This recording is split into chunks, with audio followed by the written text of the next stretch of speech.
Since I'm going to be talking about gear on this channel, I figured I'd show you what I'm starting out with. So welcome to my main station of sturbation. I guess the big cool command center desk is a good place to start. So that is by a company called OmniRack. It's just called the Omni Desk, I think. I don't know if I'd buy it again. It was stupidly expensive. At the time, it was one of the only desks with these rack mounts in it. There's probably other similar stuff out there now. Not really a lot in it, honestly. Hopefully this channel gives me an excuse to change that. For guitar tones, I'm using the Axiom 3. I live in an apartment. I can't really mic up a tube amp, but even if that wasn't the case, this just kind of makes it so I don't have to worry about, collecting amps and pedals and cabinets and mics just to get the sounds that I want. This kind of does everything, and it lets me just kind of focus on what really matters, which is buying guitars. I don't know how it stacks up against like the Kemper or the Neural Quad Cortex. If either one of those companies is brave enough to send me one, I'll let you know. Guitars are a whole different video, but I'll give you a little taste. This has been my go-to for a while. This is the Ormsby Metal V, 7-string multi-scale Rhodes V. It's fucking brutal. This is my on-the-fly microphone. It's not my main one. We'll get to that in a sec, but it's the Sennheiser MKH 416. I stole this from work and replaced my Shure SM7B with it. I'm actually baffled that I don't see this thing more in like YouTuber, podcaster, streamer setups. I use this for pretty much everything that's not professional voiceover. It's a great sounding mic. You're hearing it right now. And it's a shotgun mic, so it only kind of grabs sound from one direction. Makes it really good for rooms that aren't totally treated like this. Speaking of sound treatment on the walls, we just got these mattress toppers. This room has these dumb high ceilings. I figure I'm never gonna have it fully sound treated anyway, so I might as well cover as much ground as I can for as little as possible. I'm not gonna lie to you and say these are just as good as acoustic foam or good at all, really, but compared to nothing, any kind of acoustic treatment makes a huge difference. You can also use moving blankets for this. That probably would have been a better choice. I went with these because they were lighter and I have these cool color changing lights. They did end up turning piss yellow after the first couple weeks though. My microphone is running through this Go XLR. It's really good for live stuff. It has some really cool features, the biggest one being its audio routing, but as an actual interface, it is a bit of a baby toy. I might talk about it a little more in another video, but for now, what I'll say is I would love like a pro version of this product with actual inputs and outputs. For my monitors, I'm using these Yamaha HS5s, which are hooked up to the Axiom.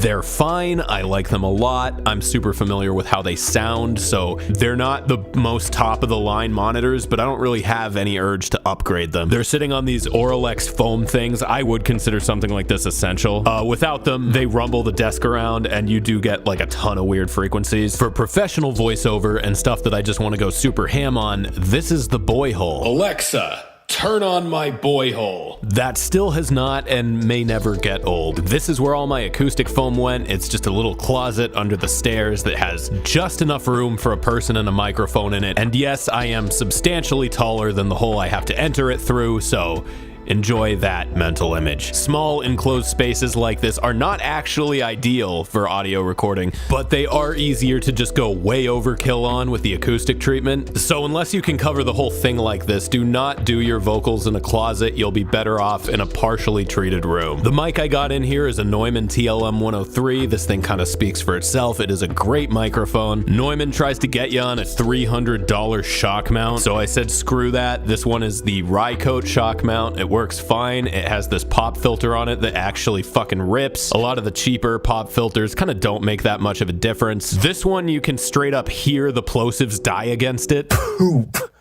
Pooping. Pooping. Poop. For the interface, I'm using the RME Babyface Pro. The quality on it is great. I absolutely hate the UI though. This actually wasn't my first choice. I initially wanted a Focusrite Claret. At the time though, they were only Thunderbolt, so I bought this instead, and then a few months later, they came out with a USB version of the Claret. Probably not gonna run out and replace it. This works good, sounds good, so whatever. For my DAW, I use Cubase. I'm using an older version. That's not a preference, it's just the one that was new when I bought it. I'll get into VST OSTs and stuff some other time. For video editing and cartoon audio and just like general less serious use, I use Sony Vegas. I know it's wrong, but it's a huge comfort program for me, so if it makes no difference, I just go to that. For voice recording, I use Audition. I don't like Audition, or anything Adobe for that matter. It's just industry standard for voiceover, so I use it. For MIDI, I have an M-Audio Axiom Pro 61. I don't actually use it that much. I'm not really a pianist, but I do have it, and it might show up on this channel. I have this Elgato Stream Deck that I mostly just use to switch audio inputs and outputs. Probably a cheaper way to do that, but I use this constantly. And I think that's pretty much everything worth mentioning. Now, since this channel will focus partially at least on gear, if anything ends up replacing any of this, I'll let you know. But I do want to end on this note. You don't need all this. This is stuff that I've slowly acquired over the last 10 plus years. But I've worked with a lot less than this, and you can work with a lot less than this. At the same time though, I want more of it, and gimme